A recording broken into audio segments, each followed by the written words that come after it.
Welcome to this webinar, the sixth, staged by our project on populism and constitutional democracy, which is a joint project of Adam's, Wojciech's and mine, and is funded by the Australian Research Council. These webinars are recorded. You can watch the others through our website, globalconpop, all one word, .blog, or on YouTube, and you'll be notified when this one is edited and released.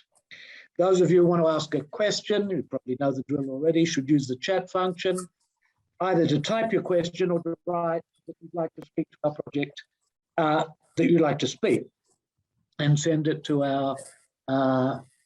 Ceremonies, who is now represented appropriately by a lit globe, Carolyn Evans, and you can see there her email if you need to contact her and there's some problem with chat. And now down to business. The particular focus of our research project is on what the three of us, Adam Tamalta, Wojciech Sabuski, and I, call anti-constitutional populism. And we've recently edited a volume on with that as its title, which will be out with Cambridge University Press early next year. Anti-constitutional populism refers to forms of populist regimes that don't ignore constitutions and constitutionalism, but have ambiguous, paradoxical, and in the view of many and of us, hostile relationships with constitutional democracy. There are large questions about whether populism necessarily has those hostile relationships, and our next webinar, which will occur in November, will examine that question with the authors of a new and challenging book, Power to the People, which was published last month by Oxford University Press and was written by Mark Tushnet of Harvard and Bojan Bugaric, who is heroically in our audience today at 4 a.m. his time in the UK, and who we hope will contribute to our discussion. But today, we're concerned with some overlapping themes, though the focus is less on whether or not the regimes we discuss are populist, than on, many of them are, but not all, than on their anti-constitutionalism. The patterns of use and abuse of constitutions that we discuss are not unprecedented, but they've arguably never been so widespread. And we'll seek to learn how to identify them, what they involve, why they're happening, why now, and what can and what should be done about them. Our guides are the authors of a new work, an impressive work, Abusive Constitutional Borrowing, Rosalind Dixon, who is Professor of Law at University of New South Wales in Sydney, from where she graduated in arts and in law, and then went on to graduate in Harvard with a master's and then an SJD. The co-author, David Landau, is a professor at Florida State University. He's got degrees in arts and law and a doctorate in political science from Harvard as well. And he has the distinction, which all academics covet, but few receive, of coining a phrase that everyone in the field knows, and even better, everyone knows he coined. Winston Churchill had the Iron Curtain, Samuel Huntington had the Clash of Civilizations, Francis Fukuyama, the end of history, and David coined abusive constitutionalism, from which the title of the book we're discussing is derived. Both Ros and David are internationally renowned and almost preternaturally prolific. They've lectured and taught at the best universities pretty well everywhere in the world. They're among the leading and most influential comparative constitutional law scholars writing today. They both have deep, specific expertise in the constitutional arrangements of several countries, Ros especially in the Anglosphere, and David in Latin America, but they also have a panoramic comparative range and depth. And they deal with some of the most politically and legally significant developments of our time. If the Chinese curse, "May you live in interesting times," has any purchase, we're all living in such times today, and it's important to seek wise and informed guidance to what's going on, what's likely to develop, and what might be done about it. And we'll be seeking such guidance from the next minute. You, our audience, we're pleased to see, are everywhere. David joins us from Florida, 11 p.m. Roz from the central coast of New South Wales, where she's fortunate to be locked down and out of Sydney. As usual, the panelists are Adam Czarnota, who's presently in Białystok in Poland, Wojciech Sadurski, and I are in Sydney. I should mention, and you may have heard already before we started, that Wojciech is here in a dual capacity. First, as himself a preeminent constitutional scholar, but second, as an active participant observer in abusive processes himself, and I should stress, as an abusee, not an abuser. Tomorrow and the next day in Poland, he'll be the defendant and then the accused in two lawsuits, one civil defamation, the other criminal, which are, he is sued by the Polish public, that is government television station. These are among 4 such proceedings against him at present, examples of what is known as SLAP cases, strategic lawsuits against public participation. And these are the sorts of lawsuits which are brought by authoritarian governments against their most prominent and effective critics. On the principle that only the worm knows the heel, we will draw on Wojciech's experience, both as a participant and as an observer. But now to Roz and David, and initially just to flesh out and give a sense of the book and its extraordinary range of illustration, identification, filleting, assessment, advice as to response. Let's start with titles. So the title of your book is Abusive Constitutional Borrowing, and that of your first chapter, the introduction, is A Dark Side of Comparative Constitutional Law. So perhaps we can take them together in 2 stages. David, since the original term is yours, can you tell us what is, or what you have in mind by abusive constitutionalism, what it's about? And Roz, could you then add to that the borrowing part, and also why it's a dark side of comparative constitutional law? David. Sure. Well, thanks so much. I just want to say thanks, Wojciech, Martin, and Adam for the invitation to be here. It's an honor, and we're delighted to have a chance to discuss the book. And thanks in particular, I guess, Adam, it's like 5 a.m. right in Poland. So thank you for getting up so early. I'll talk a little bit about, I guess, the central concept of abusive constitutionalism. As you say, let Roz talk about the borrowing concept. But I think essentially, the concept came out of the 2013 article I wrote, but Roz and I have worked since so much, I think, jointly on in this area and on these projects that the concept has become over time, in large part due to her, clearer, I think, and also kind of more comprehensive.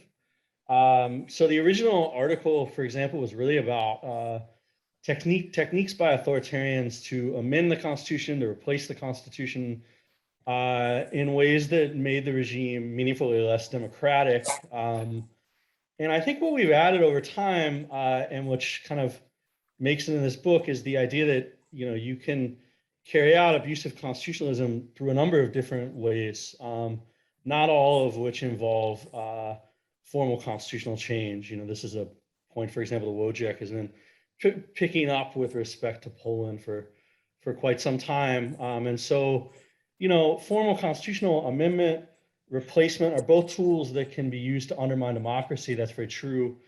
But there are also a number of substitutes, sub-constitutional change, like passage of legislation, for example. Roz and I have a piece recently that became kind of a key part of the book abusive judicial review, so the use of courts essentially to carry out anti-democratic constitutional projects, and a range of kind of other informal methods of change, right? So that's part of it. I think that the concept as we've developed it is comprehensive, and goes well beyond just formal constitutional change. The other point I would emphasize kind of the outset is this concept of abuse, right? Because I think here is where it's been interesting to see the term get picked up and gratifying, but at the same time, we wanted to be very clear about what we mean by abuse, right? And I think what we pick up on is a yardstick that prioritizes a relatively thin electoral version of democracy, right? Now, we developed that quite some length in the book. Luckily, of course, we can draw on a lot of political science and a lot of recent legal scholarship. And in doing that, even a thin definition of democracy is not too thin. It can't be. So even if you focus on elections, prioritize elections, you still have to include the set of things that make elections free and fair, and to use the kind of Levitsky way term, on a relatively even playing field.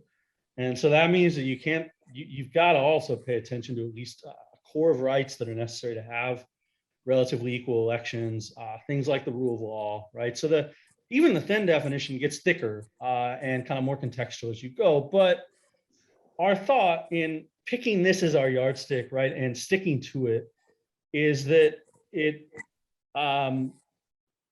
gives us a relatively tractable set of tools for analysis.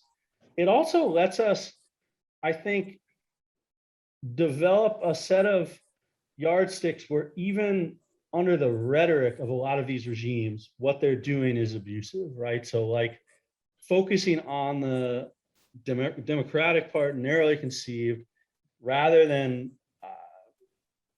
broader concepts, a thicker notion of democracy.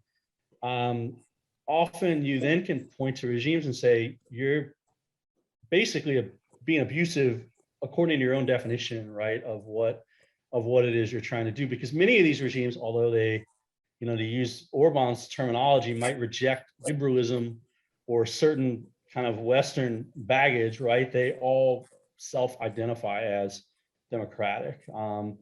So we think it has certain advantages, right, to develop a relatively narrow definition of abuse, and think it kind of aids the analysis. And what we do is in the book, just to kind of turn it over to Roz, is we're interested in a particular set of liberal democratic norms and the way that they are, in our view, kind of strikingly susceptible to abuse. Roz, thanks. Thanks, David. Thanks for the opportunity to be here. I want to acknowledge that this is a project that's been going on for many years. And as you say, Martin draws on that very important 2013 article by David, but also many wonderful conversations with our three interlocutors today. I'm going to say a little bit about intent and abuse, which really owes to a seminar that Nizel ran under your tutelage, Martin, and excellent comments from Wojciech and Adam there. So this is a project which has benefited greatly from the expertise of the Global Populism Project for many years, and we're very grateful for that. I also would say, Tushnet has been quite critical of some of our willingness to form views about countries that aren't within David's core Latin American expertise. And one of the ways in which we've responded to that is to say that, when it comes to Eastern Europe, we are very confident because we've read the work of the three people on this webinar. And do better.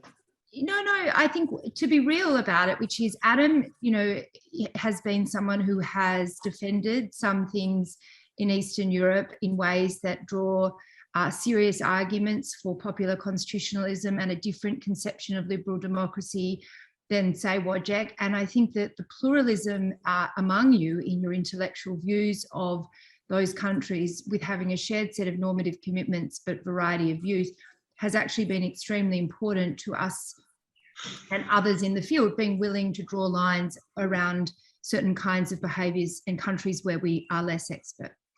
So on the question, what is the borrowing part of this? So abuse then is a definition of the use, or in fact the misuse, of liberal democracy in ways that erode the democratic minimum core. That's how David has explained it. And I think it's extremely important to note that contrary to the original definition that David offered in 2013, that might have been understood, and I know Wojciech at various times you've pressed us on this, as only pertaining to formal constitutional change, we see it as pertaining to all constitutional change, whether it be formal or informal, legislative, judicial, executive-driven or amendment-driven. Indeed, it may even be possible to have abusive replacement. So it's all forms of constitutional change that erode the democratic minimum core, but do it within the confines of a liberal democratic framework, purporting to do so through existing channels rather than through revolution or coup. And we suggest that you can understand it in either weak or a strong sense. The weak sense purely focuses on effect. Anything that de facto or in effect erodes the democratic minimum core is abusive. The strong sense draws on some notion of intent. So knowing, reckless or intentional erosion. Of course, often it's very hard to prove intent. The most effective would-be authoritarians do a great job of concealing their tactics and motives. They dress them up in ways that make it difficult, and therefore effect will sometimes be the best indicator of intent, but intent can also be inferred from context, from departures from procedures that are usually followed, from bizarre or irregular interpretations of existing precedents and norms. We in fact have invoked briefly in the book and elsewhere the analogy in the US to kind of the ways in which the Supreme Court sometimes says, we normally defer to state courts, but this is too bizarre, too novel, too irregular to think it's a good faith application of existing law. So there are a bunch of ways one can get it, the strong form, but we acknowledge the importance of both versions as worthy of notice and study, and which version you talk about depends on for what purpose. Why are we asking the question? So where does borrowing come in? We think that for the last 20 years or so, there was an interesting paper given in Sydney virtually a couple of weeks back by Dylan Leno at the JSI about the birth of liberal constitutional advice giving in Eastern Europe. Since at least 1989, there has been some belief that liberal democratic ideas are likely to travel around the world in ways that buttress and reinforce commitments to democratic constitutionalism. And we believe that has been true, remains true, and indeed we are liberal democrats who want to see an egalitarianism around a whole range of race, gender and economic issues in ways that demand us to reimagine liberalism and certainly to reject neoliberalism. So we're unashamedly liberal democrats as long as that is understood in a progressive and democratic rather than neoliberal way. And we think it is true to say that comparative constitutional law has played an important role in buttressing democratic constitutional commitments. But a less noticed and important dark side of our comparative constitutional community, field and practice is that the bad guys have noticed the legitimation effects of this kind of discourse, and they have picked it up as a way of justifying the erosion of the democratic minimum core, so the abusive constitutional move. It's not their only move. That's the interesting thing, that they tend to oscillate between openly illiberal discourse that celebrates their resemblance to China and Russia and Singapore and Turkey. So this is Orban, illiberal democracy, and then pivots in the next breath to say, and there's nothing we're doing wrong anyway because we're just like Germany or the US, etc. And it's not always that overt, but it's almost always the subtext of the moves that are made. If they are not explicitly illiberal, they have a liberal connotation and the use of liberal democratic ideas to legitimate abusive practices. And what we say in the book, Martin, is that these practices are quite sophisticated.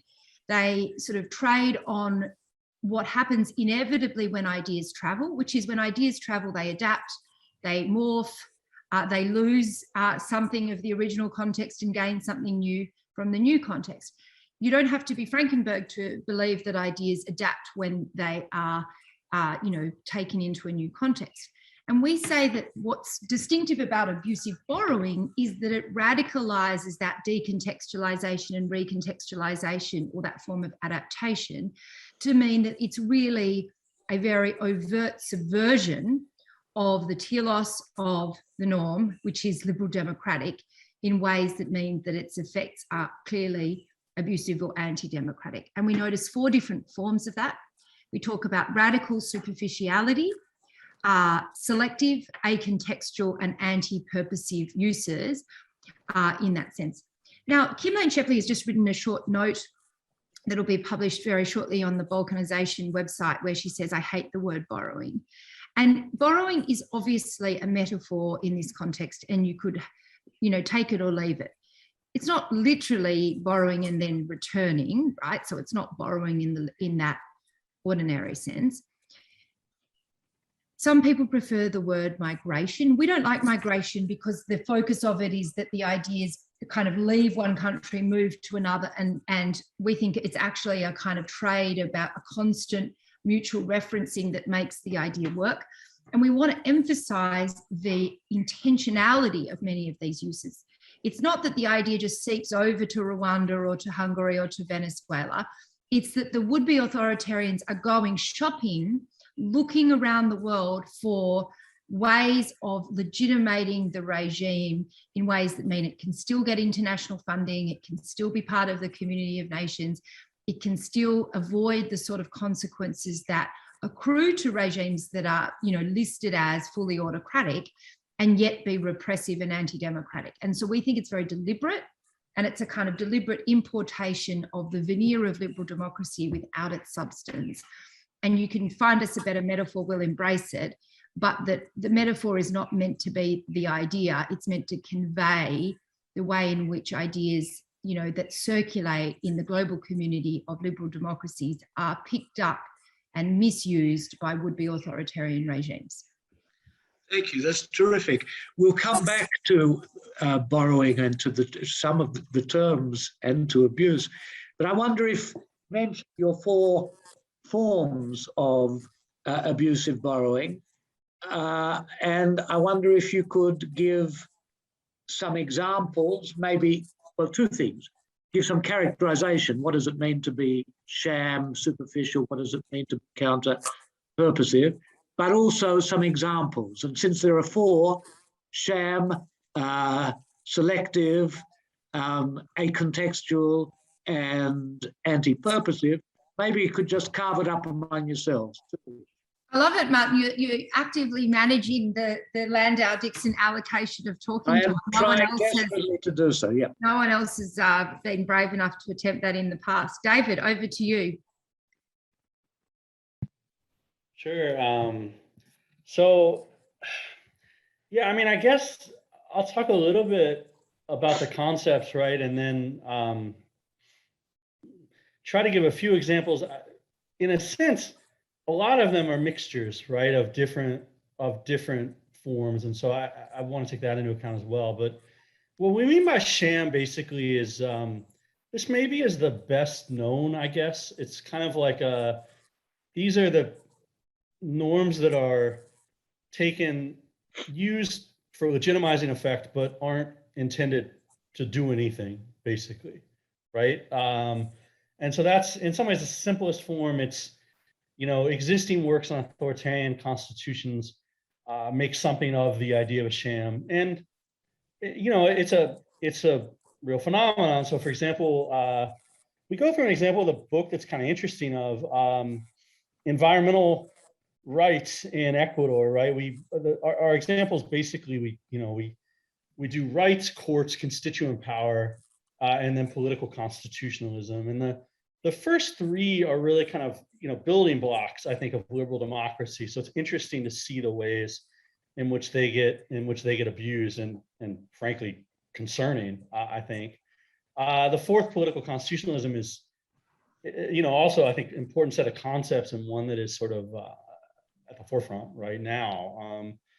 But if you think about sham borrowing, I think we go through the Ecuadorian example, the making of the 2008 Ecuadorian Constitution, and the inclusion of environmental rights in that Constitution, right? And I think if you trace that story, it's very interesting. There was a lot of buy-in and involvement from both domestic and international civil society, where these were seen as significant, and they were kind of used as bargaining chips for the regime. So Korea was, in essence, these were part of a package where Korea gave up a lot of rights, including environmental rights. The Ecuadorian Constitution is an extremely innovative document, but also consolidated a lot of power, right? So created a very, very strong executive branch. And if you trace what happened after those environmental rights were included in the Constitution, it's pretty interesting. They were, so shortly after the Constitution was put into effect, the executive starts passing, putting into effect measures that basically threaten environmental activists with jail, right? And some of them end up in jail. Then you send around a memo, for example, to the judges in the country, basically saying, if you enforce environmental rights, you will be held personally responsible, potentially, right, for doing so. And so, I don't want to get into all the specifics of the story. It's complex. I would talk about Ecuador probably all day. But the idea is, I think that there's a line between what we call kind of aspirational constitutionalism, sort of transformative constitutionalism, and sham-like stuff, right? Like there's legitimate resource constraints on many rights. But I think if you look at the Ecuadorian story, right, it goes well beyond that. So in terms of the other types, what we mean by acontextual borrowing is essentially a type of borrowing that occurs where you take the norm out of the context where it kind of operates, put it into a new context with the intent of having to do anti-democratic things, right? What's interesting about all of these forms, in a sense, is many of them are just characteristics of borrowing, right? Acontextualism and selectivity, for example. But what's striking about the use by authoritarians is the intent is to adapt the norm to a context where the effect is going to be anti-democratic. Selective is somewhat similar, but you take a piece of a package of norms, right, with the intent of having it have an anti-democratic effect, essentially. So instead of taking a whole package, you take a piece and you select the stuff that's actually going to potentially operate in an anti-democratic way in a new context. And anti-purposive, which is... Can I give an example of that one? Because yeah, go ahead. Because I think the best examples for the latter ones are actually the Venezuelan ones, which you might talk about in terms of unconstitutional state affairs. On the selective one, we give examples on both rights and political constitutionalism. The political constitutionalism one, where no doubt Wojciech and Adam will weigh in, is to say that political constitutionalism really only makes sense in a context of political competition, right? So the sort of Waldronian version of it only makes sense when there's enough free and open debate and deliberation for the sort of legislative context to, meet the kind of notion of public reason giving that Wojciech writes about. And, Mark Tushner and I wrote about some years ago that a kind of more competitive understanding is that political constitutionalism depends on the competition between political parties for a certain kind of vision of the constitution. And again, it makes no sense where it's a non-competitive or a sort of single party democracy. So that's an example of where you invoke political constitutionalism without free and open debate or political competition, where we think it's radically selective. Another example with rights that I have found particularly interesting as a feminist constitutional scholar is to think about gender quotas and to look at the way in which they've been used in Rwanda. So the claim we make in the book is that actually gender quotas really depend on political competition to make sense, because they're a kind of insulation for gender representation against the weight of competitive pressures in an electoral system that might otherwise lead to women's underrepresentation. They get picked up in Rwanda. They get insulated from political competition. They are appointed positions where President Kagame and the RPF appoints these women who are then dependent on RPF and Kagame patronage. And all it's done is reinforce Kagame RPF control. Now, maybe it's had some good politically in terms of gender effects. There's a lot of interesting debate about whether that's actually the case. But the point is that insulating people from political competition in order to promote gender equality makes sense, if at all. I don't think it does much. I believe in gender quotas in parties, not in the parliament, but it makes sense only where you have a competitive political system. And the RPF dominance of Rwanda means this was just a stack in favor of authoritarianism under the veneer of gender equality. And, you know, one of the questions you may ask us down the line, Martin, is how do people get away with this, right? Like, why are people fooled? Kagame is the master of this. Like, people are so fooled that the guy is chair of the Millennium Development Goals Foundation. You know, Cherie Booth Blair and Swanee Hunt from Harvard flew to Kigali to have a celebration of gender equity in Rwanda. All these feminists around the world always cite Rwanda. They say, oh, it has the highest representation of women in the world, you know, Supreme Court majority female, Parliament majority female. It's like, yeah, but what's the point? Because it's a dictatorship with a Kagame, you know, an N of one ruling the country, and yet people seem to be fooled. So sometimes they're not fooled, they just kind of have a way of defending their actions that gives it legitimacy. But the Rwandan one, I found shocking, the degree to which people seem genuinely to believe it. So we think that's a really powerful example, and it's an example that proves sometimes your audience is domestic. That was Ecuador, as well as international, and that's an interesting part of it. And then if one moves on then to kind of acontextual, anti-purposive, you know, acontextual is taking the norm without the supporting context. That's political constitutionalism. Selective is taking part of the norm without the surrounding, you know, protections. Anti-purposive, David, do you want to talk about that and the Venezuelan example? Yeah, well, I think the re-election cases maybe are the most dramatic examples, right? But either, I mean, I think what we mean by anti-purposive basically is like, you know, a use that does the opposite of what the norm is meant to do. Now that word meant is doing a lot of work, right? But we're purposely taking norms that have a pretty thick liberal democratic teleology, and I think showing how readily they can be abused, right?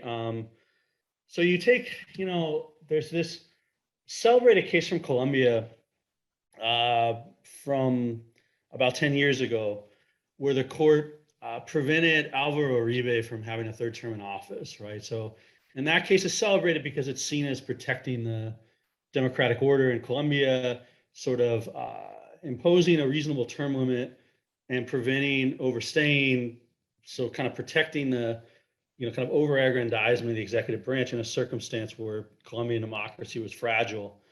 But what's interesting about that case is it stands almost alone, basically, and certainly alone within the region in recent cases, in its use of the unconstitutional constitutional amendment doctrine to protect democracy. So many commentators, scholars, ourselves included, think that's a core purpose of the doctrine.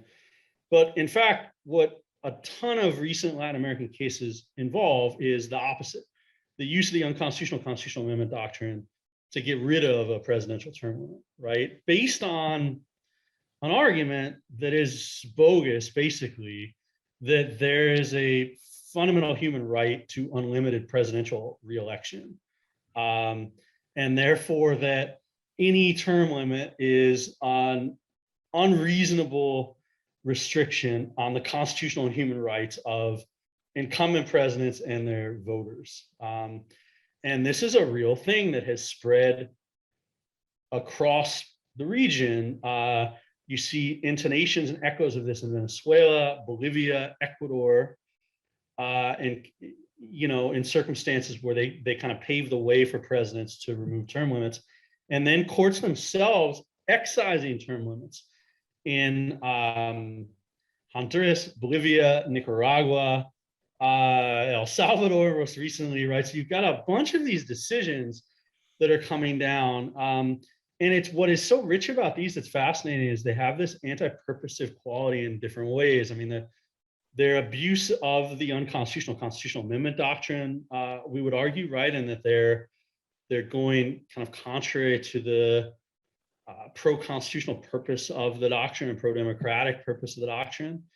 But they also show a similar kind of abuse of international human rights, right, and frankly, some of the malleability of some of those core concepts that you can take this concept of a human right, and political participation and turn it into a weapon to attack a democratic order, and it is surprisingly efficient at doing that, right?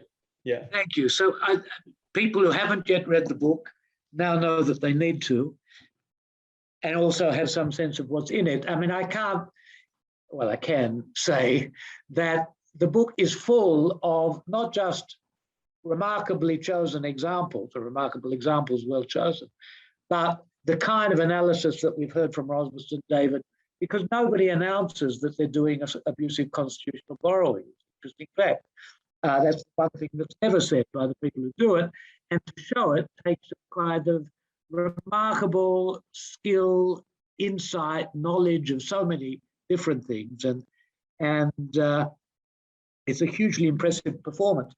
I want to bring, because otherwise they'll cut me out of everything, I want to bring the other two panelists, our two panelists in with some questions. And I know that Wojciech had some interest, maybe concerns about two of the key concepts you use. One, borrowing, to which about which Ros has said a little, and of course abuse. And maybe this is the time, Wojciech, where you can elaborate on some of that. You're muted. You're muted. Right. Thank you very much. And yes, I would like to say a few words in this episode about borrowing, and if I have some time later to come back on the issue of abusive. But before I say that, let me just say that this is an absolutely remarkable book. It's a great achievement. And if I were to encapsulate what is so great about it in one sentence, is to say that it looks at a very, very broad range of constitutional issues which are reasonably familiar, and most of which are reasonably well explored in the literature, but looks them in a holistic way from an unfamiliar perspective. So like so many great books, they do not discover something new, but what we already knew about put in a completely different light through the lens of this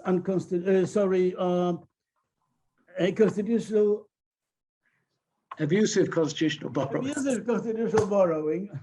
And by putting it in this new light, they help us see and understand things which we may have not seen before.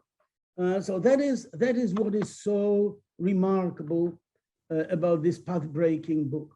But at the same time, while that being its great strength, it also identifies possible vulnerability, possible temptations. Since there is this unitary, holistic, common denominator for so many issues, ranging from hate speech, memory laws, voting rights, gender rights, weak and strong, judicial review, constituent power, etc. And with so many different countries provided for illustrations, Thailand, Cambodia, Rwanda, Poland, Russia, Hungary, Fiji, I mean, you name it. There is always a temptation, perhaps inevitable, of a certain degree of reductionism, of finding common denominator for diverse things which do not necessarily have this essential commonality, and to sort of like ex post facto rationalize them in terms of one's preferred framework. And that brings me to this question of borrowing. Now, I don't know the piece by Kim to which Ross alluded, that Kim Plain-Chapelle hates the concept of borrowing. I can't say I hate it, it would be certainly too strong, but there are certain connotations which I think need to be taken into account. It's one of those concepts which belong to the same category of legal transplants or exports or imitation or emulation, etc. But each of these concepts, just as Ross suggested, is just a metaphor, but metaphors of course matter, and they may be sometimes clarifying, sometimes misleading. So obviously there are some aspects about borrowing which no one seriously would use it against the authors. Like, just as Ross said, when you borrow something, you have to return it. Doesn't make any sense in our context. That will be sort of like pedantic.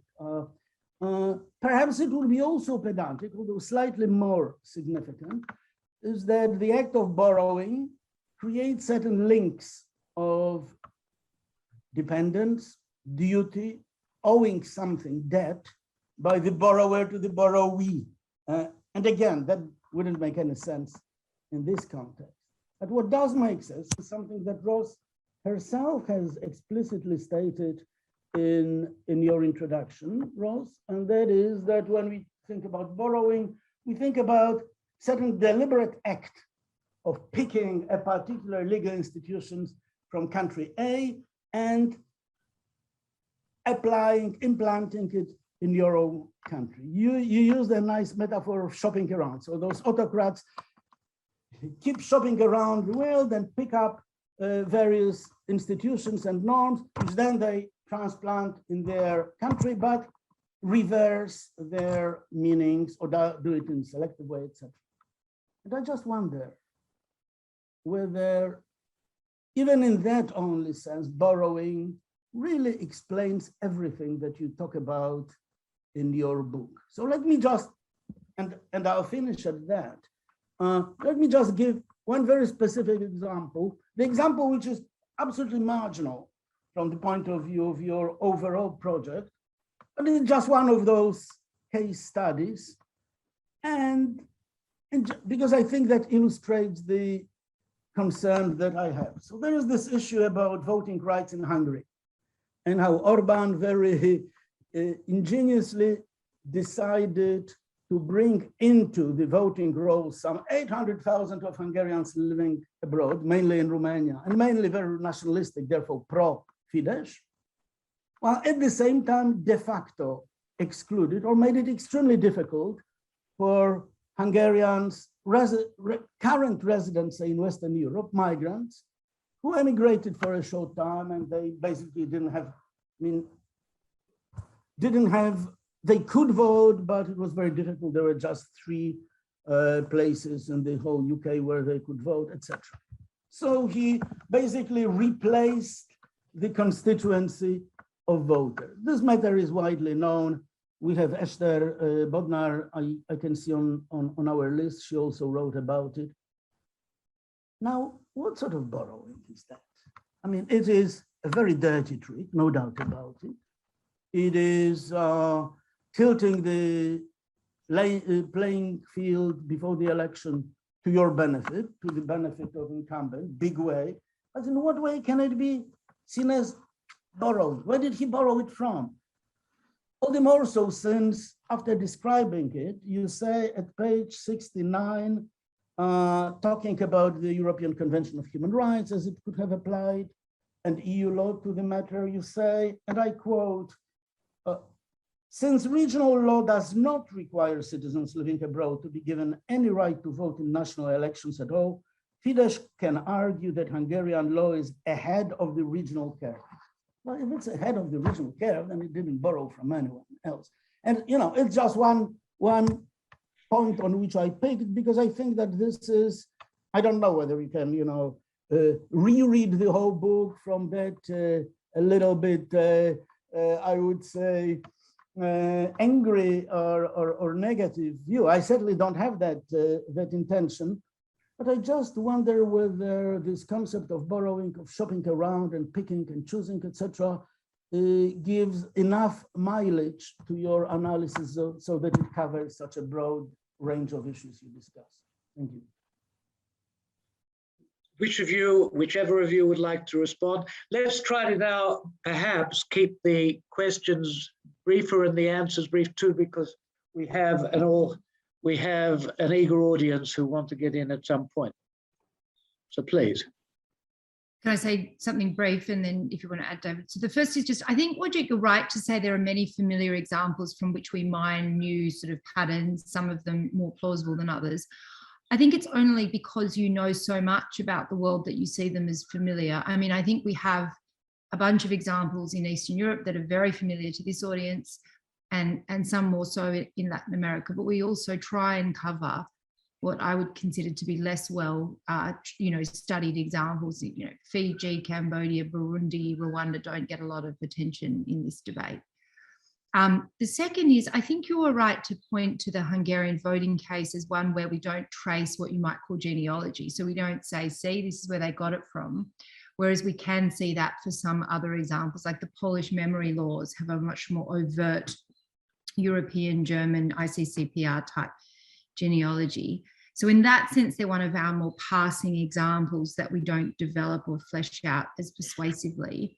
I think it's pretty clear that the sort of liberal democratic inspiration is that the expansion of the franchise has come to be seen as a kind of classically liberal democratic kind of move, right? That, disenfranchisement bad, enfranchisement good. Now, not if it's, enfranchising dead people, but the kind of, whether it's the US civil rights movement or the kind of decolonial movement in France and Britain, where people in former colonies were given the right to vote, or you can trace that back to expat status.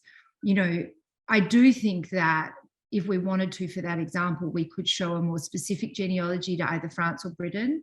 And secondly, I think the general liberal democratic move is enfranchisement good, therefore see, it's enfranchisement, when it's like, no, it's vote stacking with a very particular political kind of aim. And I suppose what we would say is that it's a classic example that's anti-purposive, but also selective, right? If you are going to enfranchise, it's very suspicious that you're so clearly selectively enfranchising people who vote for Fidesz. And so that would be an example of where selectivity as well as purpose, might play out. But you're right, the book tries to do what I see Tina is, on the call, what might call a kind of series of capsule studies or very kind of suggestive examples and for examples.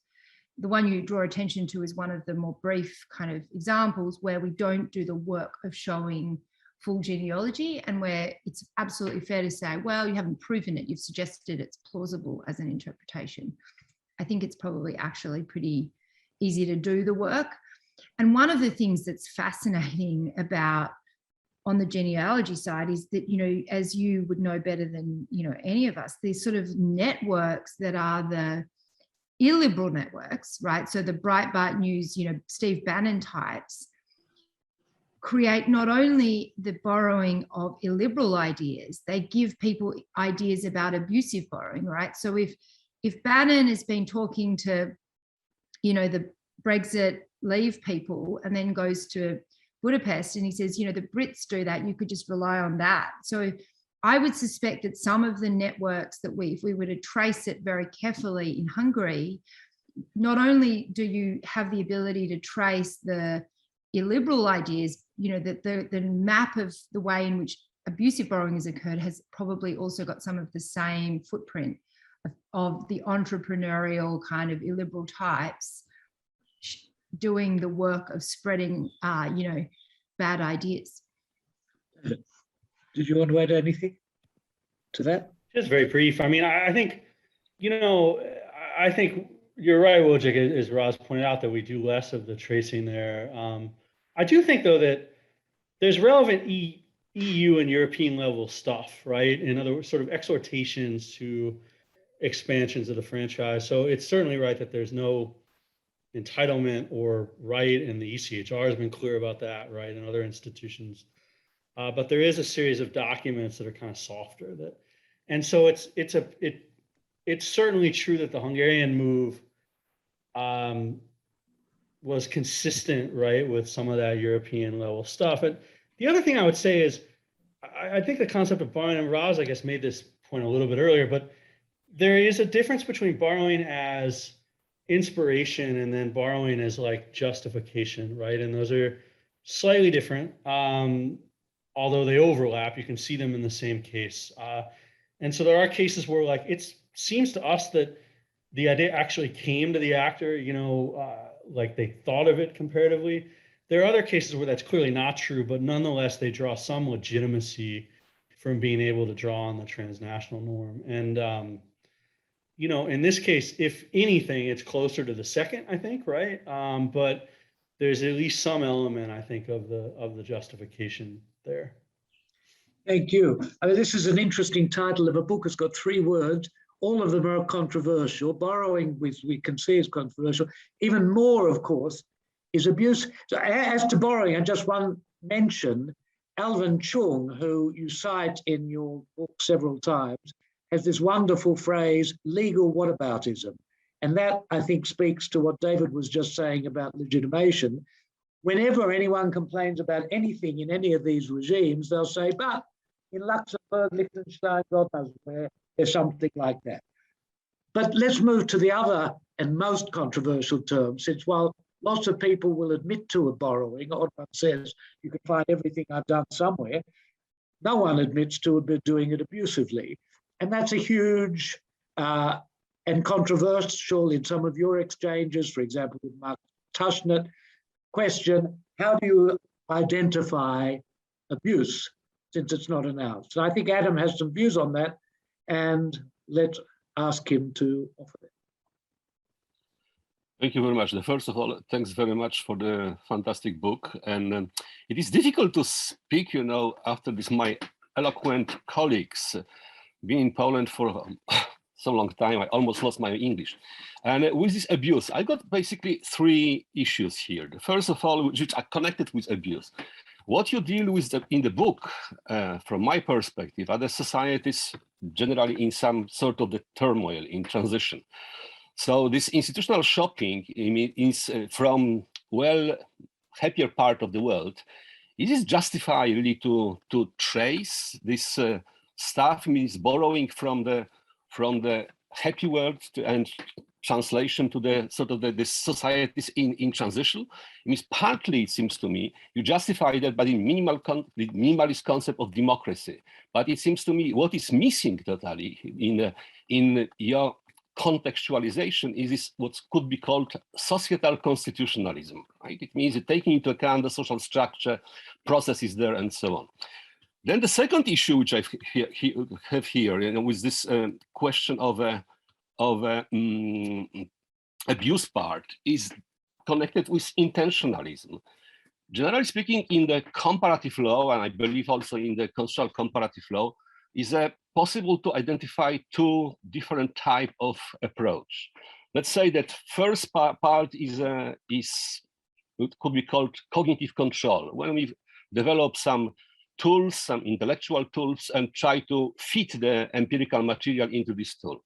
The second approach is much more, let's say, to go native, right? It means to focus more on the local knowledge. It means I know that there are 2 types. Typology is always missing something, but it seems to me that if you try to trace these intentions, then how do you balance between this first and the second approach? It seems to me that this intentionalist, this almost psychological approach, is dominant. And the last, but it seems to be issue which I have to, which I find in reading your book, is that in the typology of the 4 categories of abusing borrowing, they are almost forensic tools, it seems to me. But the forensic tools, it means rely on the data, on empirical data. And I don't know about the world, but I knew something a bit on the Central Eastern Europe. And this is a question of the sources of your knowledge. It means, surprisingly for me, the sources are basically only limited to the one part. It means the part which share the same normative assumptions. So let's say, Kim Schepeler, Halmay, and last but not least, Wojciech Sadurski. And it seems to me that the second part, those who present different type of interpretation, they are absent, which means they sort of a closed circle that you start with something, you use the material, the information from the same source, and the outcome is confirming your preliminary assumption. That's all. Thank you very much.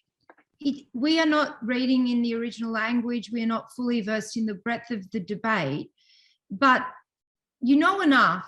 I mean, I made this point to Mark, which he acknowledges that one of my responses is, if you're a good, constitutionalist, you know that there's always a range of arguments. And if you're missing a counter argument, something's wrong. Like there's not only one side. So as a comparativist, you also want to hear, well, what is the other side? What is the serious defense of PIS or Fidesz and, whatever?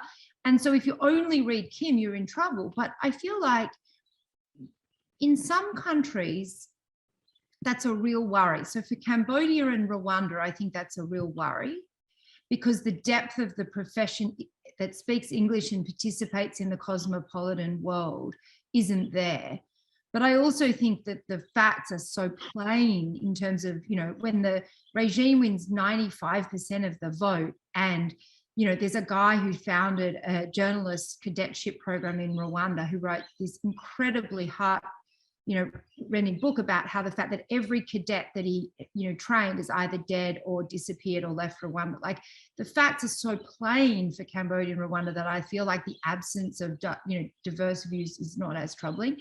But for Poland and Hungary and Venezuela, it's absolutely necessary to engage that the fact that, Chavez for a time was a, popular revolutionary and maybe it was a good thing. And there's a strain of legitimate interpretation of liberal democracy, which is more nationalistic, less cosmopolitan, more embracing of Christian heritage and less of European identity. I think that's within the zone of reasonable disagreement. And we're looking for that in engaging with the work of people like yourselves. And so I think it's a deeply important point that you and Mark make. But my own view is if you're alive to it as there has to be another side to this. What are the smart people on the other side saying? You go about this research looking for that. And certainly for Eastern Europe, it's people like you and Bojan who provide that. I don't have a lot to add. I mean, I think there's, in those first couple of questions, I think part of what's getting picked up there, is concepts of like starting points, right, for evaluating abuse, or questions like that. And I think those issues are important, right?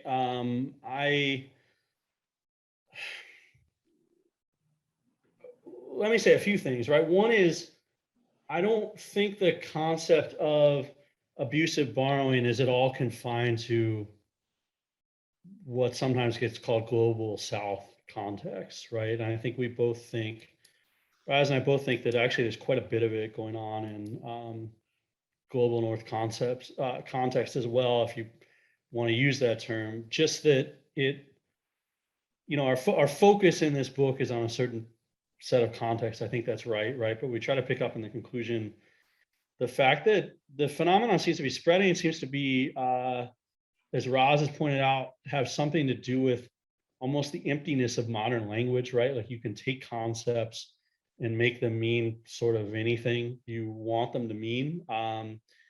And as long, that risk exists and kind of coexists along with rising authoritarian currents, you're going to see this stuff, I think, kind of all over the place, right? Now, I think the point about starting points, there is a lot, I think, in conjunction with the abusive constitutionalism kind of vein of stuff is, you're eroding democracy but from like what starting point? And I think it's a fair point in the sense that a lot of the regimes that we studied are not particularly well-functioning democracies to begin with.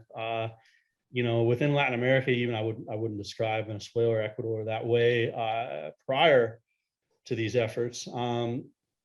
But I think that I would still argue that it is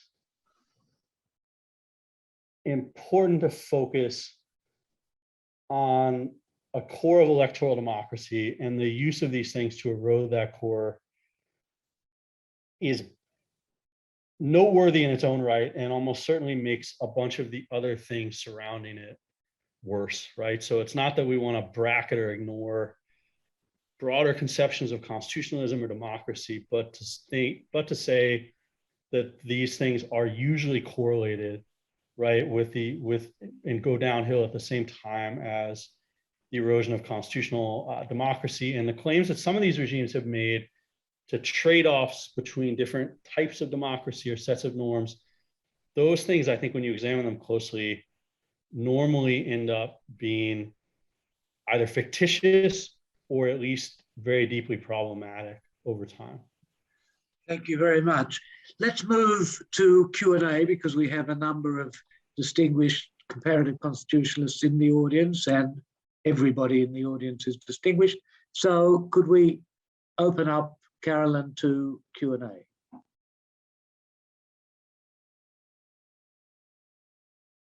I don't have anyone burning for it with a I know question. Boyan is there, and I want to exploit his presence.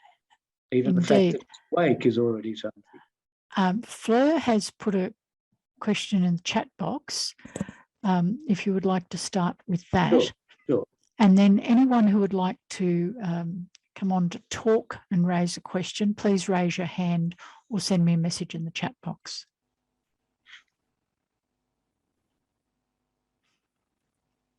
Boyan indeed does have a question. So perhaps we start with Fleur and then Boyan would be next. So Fleur's question says, thanks for sharing this important work. How do you understand the being fooled in relation to the practices you're describing? What role does law play in that fooling, however you understand it? Is it a matter of constituencies exhibiting bad faith, for example, exercising freedom to deny their own freedom, or false consciousness, such as knowing attributable to the effects of reification, fetishization, etc., or deferred obedience, i.e. the effects of repression, or perhaps not having access to the relevant information, or something else? Who'd like to go first on that one? Roz, you want me to take it? Sure. Okay. Yeah, no, I mean, it's a great question, I think. I mean, and I think it connects to one of these important issues that we struggle with a lot in the book, which is like, why does this work, right? Like, what's the effectiveness of these kinds of techniques? And I think when you refer to fooling, that does happen, right? And it happens both domestically and internationally. So I would say, like, you got kind of two major sets of audiences: domestic audiences, international audiences. And then I think there are times, and there are examples in the book, where they can't figure out what's going on, right? Just sort of don't understand it, right? Or think that it's potentially pro-democratic when it's not. But that connects to sets of broader phenomena that I think are really interesting and not necessarily understudied in general, but kind of understudied in this context. One of which is where groups have an agenda or an interest, and they're sort of motivated not to understand the full context of what's going on. I think to a degree, like as I read the literature on the Rwanda gender quotas, I think there's a fair amount of that going on, right? You have groups there that their main interest is that issue, right? And so there's some of what's going on is being like, well, celebrating Kagame for carrying those things out and just kind of underplaying, almost willfully ignoring, right, the other aspects of what these quotas are doing in the context of Rwanda. And you could tell a somewhat similar story about environmental groups, I think, in Ecuador, which ends up, as we talked about, being a very bad trade. But there's a kind of like, well, we're getting this thing, right, which is extremely important to us. And there's elements of modern international and domestic civil society to work that way, a kind of balkanization of these groups that I think allow that to be effective. The other point is, I think there are lots of cases where, like, you just can't, people kind of know what's going on, but it still becomes more difficult to formulate a response, right? And I think this happens particularly at the international level, where Like, so a court does something that looks really bad, but it's a court, so it bans the opposition party, as occurred in Cambodia, or it allows the president to run for re-election forever, as in these Latin American examples. And I think international observers look at that and they say, well, in some cases, this is clearly not right, like that it doesn't take somebody really sophisticated to figure out that there's an undemocratic action going on in some of these cases. But formulating the effective response still becomes more difficult. Roz and I, sort of in the last chapter of the book, have some ideas about how to improve that. But I think that's another dynamic that it's not quite being fooled, right? But it's kind of related to what you're talking about. I think it does show, kind of along the lines of your question, how complex the gradation is of when and why these techniques are effective. So I think the point about motivated reasoning is a very powerful one. I mean, I was writing down in response to the sort of list of 2 that you gave us, Fleur, and then, David's added a third. So I actually think there are 5 possible sort of mental states that allow it to work. One is bad faith. Second is false consciousness. They're the 2 that you gave us. The third would be motivated reasoning, right? So that's David saying it's not false consciousness per se. It's kind of like, I want to believe that gender rights or environmental rights are kind of going to work here because I spend my whole life fighting for them. The fourth would be lack of information actually about how stuff plays out in practice. And some of the people who are domestic audiences may be somewhat naive. If this is the first time they've seen something like this, they're like, oh, this could work out well. Not so much. And then the fifth is a kind of colonial angst about being seen to be hypocritical or call something out. And one of the things that we note in particular, and you ask about law in particular, is that courts as institutions seem to kind of invoke in us as global north players more of the colonial angst hypocrisy concern, which is we've spent so long trying to encourage the rule of law and judicial independence and a certain conception that when a court becomes a tool of abusive, borrowing, we feel kind of conflicted about calling it out, sometimes for good reason, but sometimes for a kind of reason that is them exactly playing off our colonial guilt. And so I think all 5 dynamics are potential reasons why it succeeds, and they operate very differently in different contexts. And as David said, which of them is going on is important to understanding what the right response is. And we only begin to sketch that in the book. And so it's really an important question because it's a question that opens up kind of what the next step of understanding might be in this project. Thank you. Thank you very much. I think Carolyn Boyan is next. Yes, we have Boyan. I'm just bringing Boyan in now. Thank you. Good morning, good evening.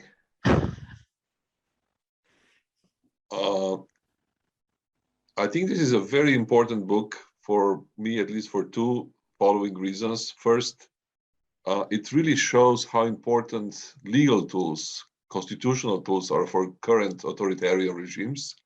And it makes that case very strongly, very powerful, probably more than any other book that I've read in the last 2 or 3 years.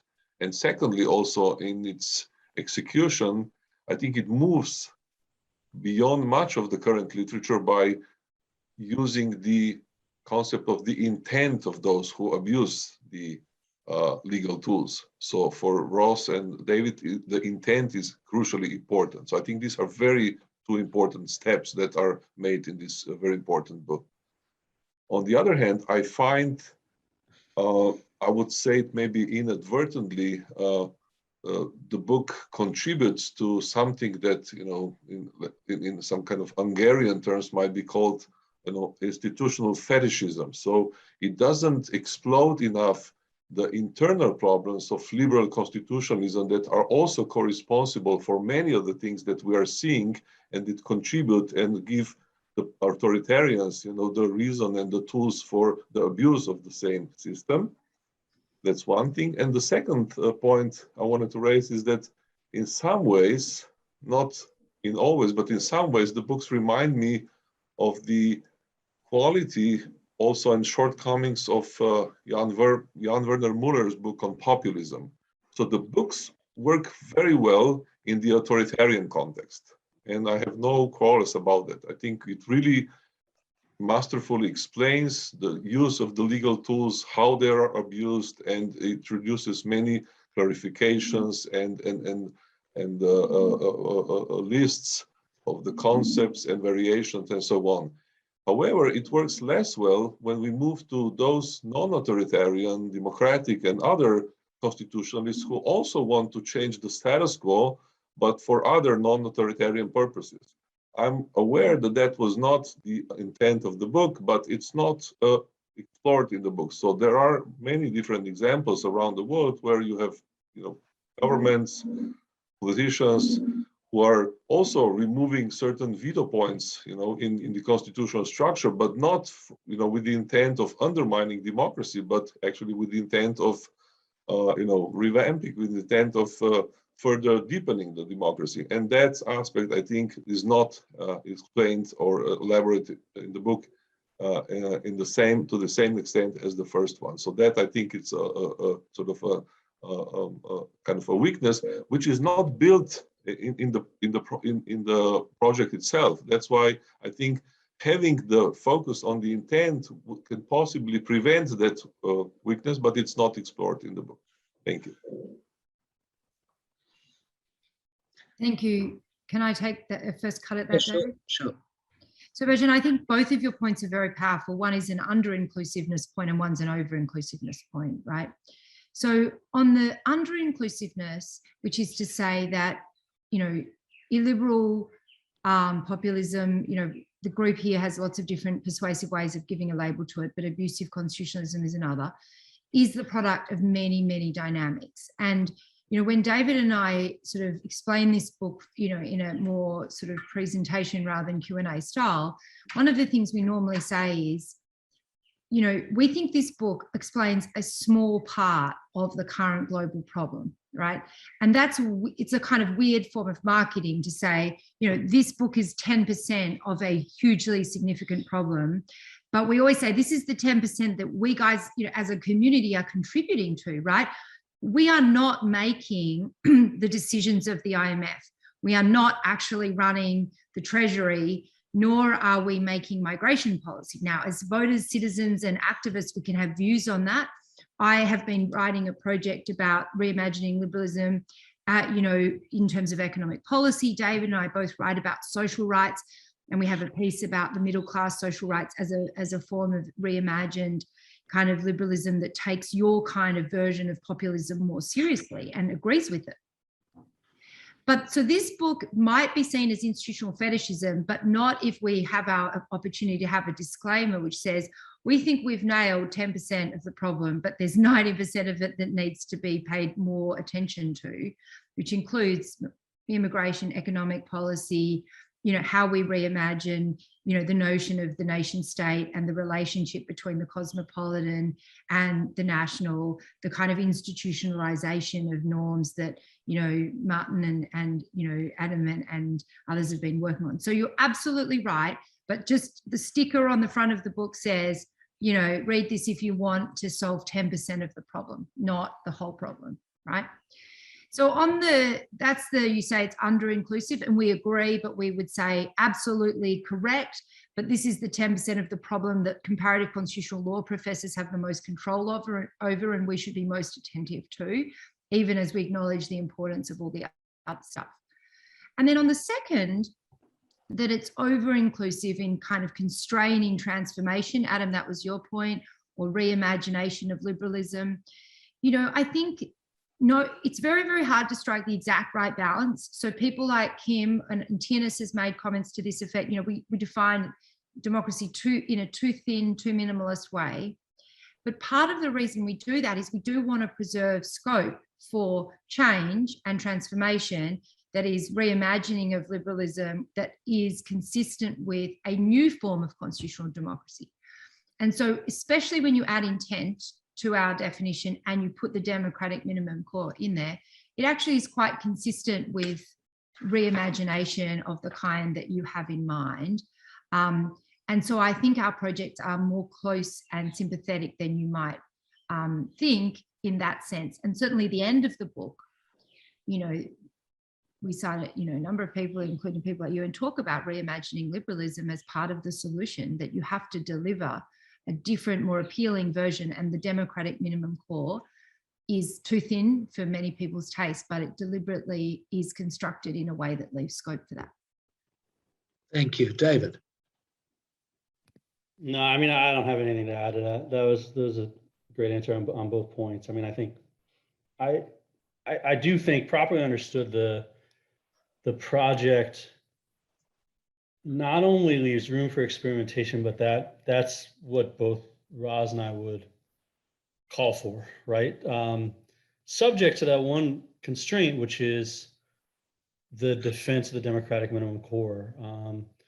And I think to both of us, that is a very important constraint. Now, I do think you run into interesting questions where you've got both a very old literature and I think hints of a new literature that suggests trade-offs between what we would call the democratic minimum core and other values, right? And I think that those trade-offs we would reject, right? In other words, we would insist on protection of that. But even with respect to a broader set of liberal values that we're both committed to, I think we would argue in favor of a much more robust form of experimentation, because in a lot of ways, I think we both see the mimicry that underlies this phenomenon as being in part, both a response to a sort of rhetorical triumph of liberal democracy, but also a kind of hollowness to it. And it does seem to me that the only way to kind of rejuvenate the practice is to have much more robust kind of contestation. What you have now is a kind of often a sort of empty form of borrowing that leads to precisely the phenomenon we're decrying in the book.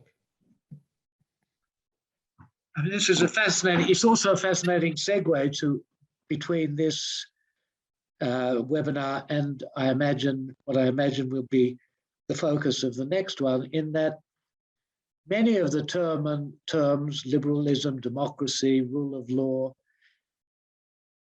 have been hollowed by their prominence, hollowed by their fame. So when nobody was talking about them, there was an integrity to many of their parts, which has been weakened under the excitement of the post-communist moment. And that weakness is one that Adam and Boyan are very conscious of. None of it, I think, justifies either. Well, I'm not going to preach, so I'll stop there. Other questions?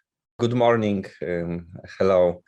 It's here in Rotterdam, 6 a.m., but it was such a fascinating discussion that I don't even need a coffee now after hearing all of those great thoughts. I would like to maybe a little bit challenge you or ask about the direction of the critique that you are doing. I think there are at least two interpretations of the term, so fascinating term of the abusive constitutional reasoning, borrowing. One would be this kind of, let's say, ontological. So it would be this typical story that is a kind of instrumental usage of the constitutional reasoning and constitutional institutional tools to get somewhere at the end, probably to some kind of authoritarian society or authoritarian political regime. But here we have, as we heard from the discussion, this kind of few problems. First would be the umbrella concept. Problems of having under one umbrella Poland and Venezuela and Rwanda might seem a little bit too far. Also, if let's stick with the Poland example, which I'm most familiar with, if we look at this material indication of the authoritarian society, like incarceration rates, police brutality, inequalities, general satisfaction in life, we would see that after this period of abusive constitutional borrowing in Poland, those are going rather, we don't see any big changes, and inequality are even getting smaller and smaller in Poland because of the economic policies of the PiS government. So I think there might be some problem with this kind of ontological interpretation, but I think for me, maybe it would be more fascinating. I would like to hear your opinion, this kind of epistemological interpretation of the term. So interpreting it as a not type of some kind of regime, ontological regime, but rather type of political action that can be taken in different forms in different regimes. But, and here's my question, so that would mean that it would be also some kind of internal critique of liberal constitutionalism, in the sense that we could, for example, look at the constitutionalization process, let's say in Eastern Europe, to stay in the region, after 1989, which was also very instrumental, had some kind of external goals in mind. So maybe then this abusive constitutional borrowing, it's present always to some degree in the moments of transformation, because of the this political dominance of the liberal constitutionalism, which connects also to some kind of economical process of globalization and so on. So, and also maybe it's always the case in every constitutional process. So we could take this lens and look at some kind of historical examples going beyond the 20th century, and look at the 19th century examples also, in order to look for this abusiveness in those processes. Thank you. Who would like to start? David, do you want to have a go? Yeah, okay. It's a good question, I think. So, I think to the extent you compare degradation of an electoral minimum core and then look at other broader indicia, I actually think, as I mentioned on the last question, it's an old question, I think, in political economy and political science, kind of what the relationship between those various things are. And I guess what I would say is, our concern in the, one way to answer the question is our concern in the book is the electoral dimension, not that we're uninterested in this other stuff, right? But that we're concerned with the loss of democracy for the sake, I think, of the loss of democracy. Now, I think both of us think that we're not willing to make, again, a kind of trade-off between electoral minimum core and other concepts, right? We think it should be preserved. But I also think empirically, over reasonable periods of time, those usually don't tend to be very good trade-offs, right? Although I think that's a much more complex question. On the concept of sort of all constitutional change being abusive,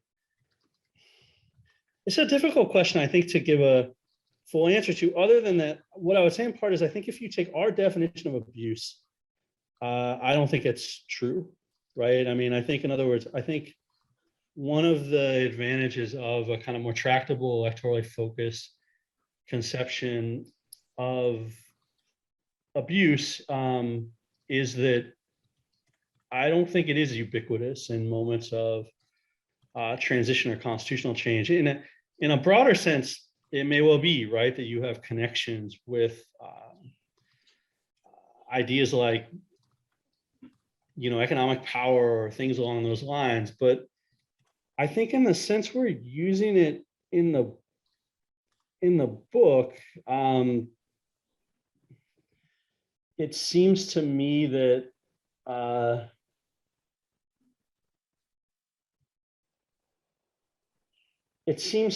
you can pinpoint meaningful changes, sort of directional changes in electoral democracy, right, at different moments. And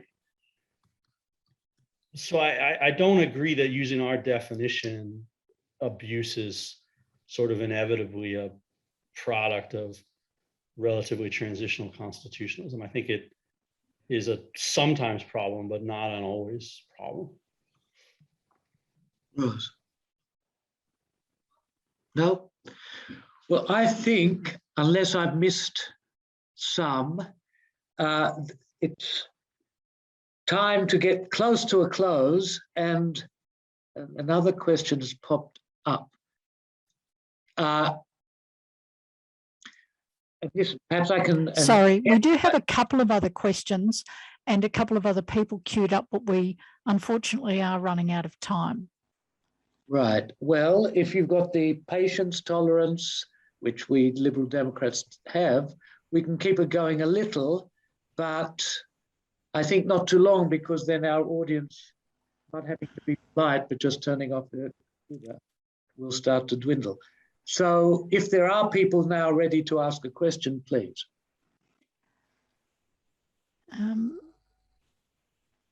We need to go shortly, Mum, so we just need to make it, I'm afraid. Yeah. Yeah. Well, look, I'm sorry. The questions that are pending are quite long ones, I'd have to say. Well, let me quickly just, first of all, thank everybody, and most particularly our two stars. I mean, it's obviously a polite thing to say, and the thing that you would expect me to say, but this, notwithstanding expectations, has been a terrific discussion of an extraordinary book, and thanks for your generosity with your answers, because the book is one thing, and just hearing from you and seeing from you what has got into it and what sort of meta reflections have motivated has been absorbing. In our last webinar with Adam Przeworski, he cites, and with this group we should always cite, a Polish adage that a pessimist is just an informed optimist, or a well-informed optimist. And if we'd had time, I'd ask you both to tell us at length whether you think that is a true or the right way to view our immediate present and future. But I'll have to take that as a question on notice, from which we can learn later. But thanks so much for the book. Thanks so much for the discussion. Thanks to the audience for participating, and to the questioners questioning. Good night, good day, good morning, good luck. Next, we haven't got yet finalized the time and date, but sometime late in November, we will be having our next webinar with Mark Tashnet and Bojan Bugaric on the book Power to the People. And in January or February, Jan Werner Müller, who was mentioned several times, most recently by Bojan, is going to discuss his most recent book with us, which, if you can see it, is Democracy Rules. There's no question mark. So there you are. Good night. Goodbye. Thank you.